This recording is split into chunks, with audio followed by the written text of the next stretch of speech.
And the people are really great. My sickness I've had, the doctors and nurses are beautiful. Everything, because I look forward to my family and everything, you know. And it's just been great, I'll tell you. And I keep busy all the time, you know. And of course, with Gina coming, we cleaned out the upstairs and put a lot of stuff in the bungalow and got rid of a lot of stuff, and I feel just as happy now as I did before I had all that stuff, you know. But I went for a long time, his mother left.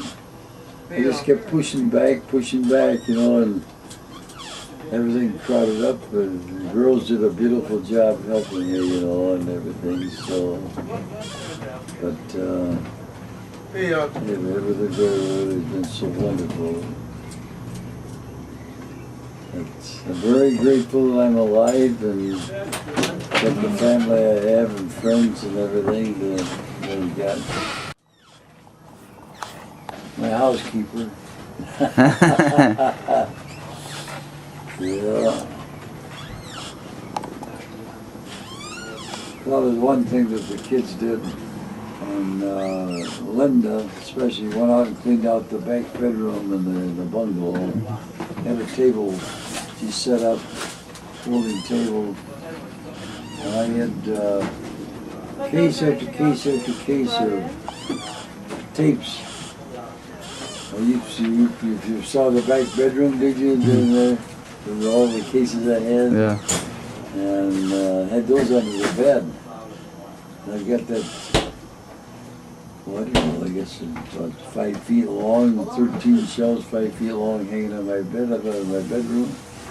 All filled with tapes of all different kinds of music, everything. And now 8-track, I got probably about 500-600 8-track tapes. I got my 8-track player in here that Larry bought new speakers on the wall. He hasn't fixed up my 8-track yet. They got wired to the speakers in the living room and the pen and one in the back of the davenport. So when I play that 8-track, all downstairs I got that music. And it's great. Of course, clocks, I got a lot of time on my hands. I got a lot of clocks in the boxes of them. I took out the walls, and then I had a big surplus of clocks waiting for me to fix and repair. And so that's one of the things I got to do. Is, get busy starting on clocks. I got these two here to take over to church, and those are all done. I got some up there. But I got, what is it, 100? Count them today, 159 clocks. 150, that was the, she counted? Yep. That was on the slip, yeah. But at one time, they had a survey, better than 300 clocks in the wall. You saw the dining room and everything, the living room. Mm-hmm. They cleaned off all the shelf over the china cabinet there. Well, I had dozens of them up there, big, small, and everything.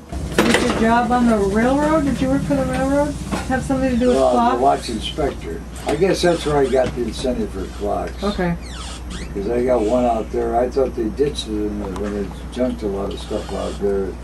Because they took I had a lot of 8-track cassettes, regular players, you know. They all didn't work good. They took them up to here for Goodwill Industries. You always went to charity, give them away, you know, somebody could use it, it makes money for them. And I had a lot of them up there. But I probably got the incentive from railroad watches, you know, that's what they used that for timepieces. They went by. The watches they kept in the pocket watches? Pocket watches, yeah. So you used to repair those? Or set them? I got 3 or 4 of them in the safety deposit box. What was your job? To the watch inspector. Okay. I had to check the railroad watches if each one had the timing and when they were cleaned and everything like that. So. Wow. I traveled from here to Elkhart, Indiana. Went to Cincinnati on the B&O. Went to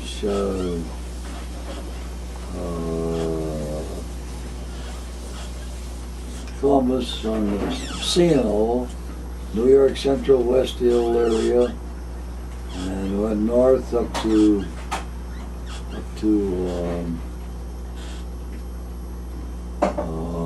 Empire, Michigan. Up there, that's the boats came going across Lake Michigan.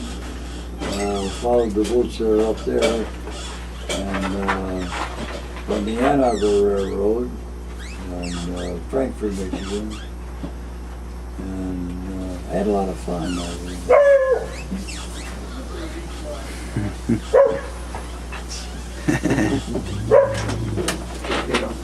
Then they came along later years, and the television news system was out, and everything is pretty computers, you know. And I had a big, it's in the bungalow out there, a big clock, and I could have had a dozen of them if I'd have had the space for them.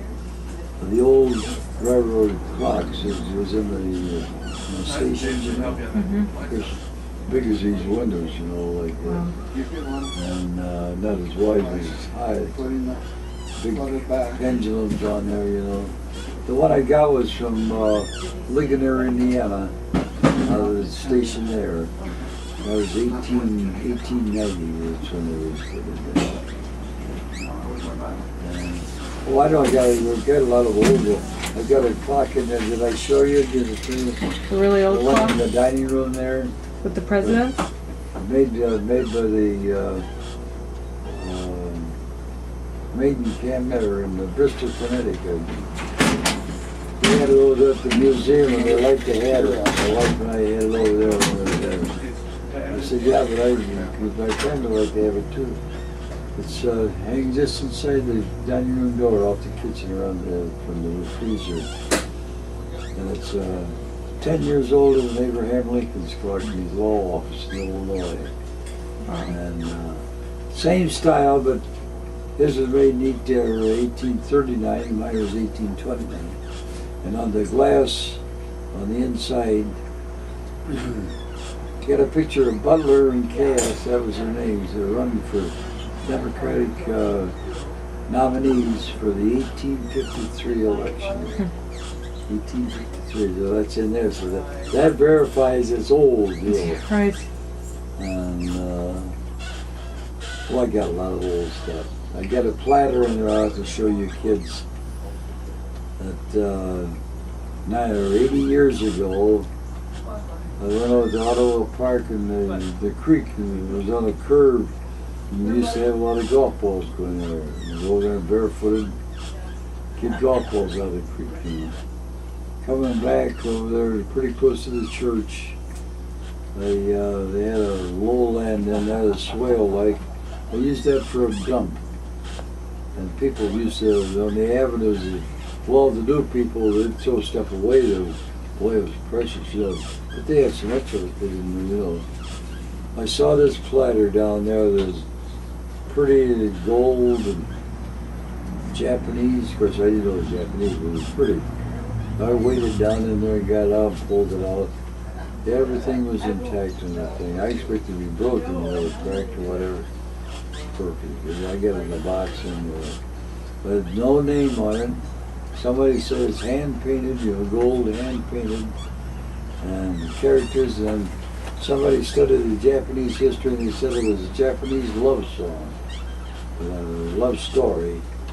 But I don't know whether it is or not. I mean, but I'm gonna have it evaluated someday to see what it is. You know. But then I got a whole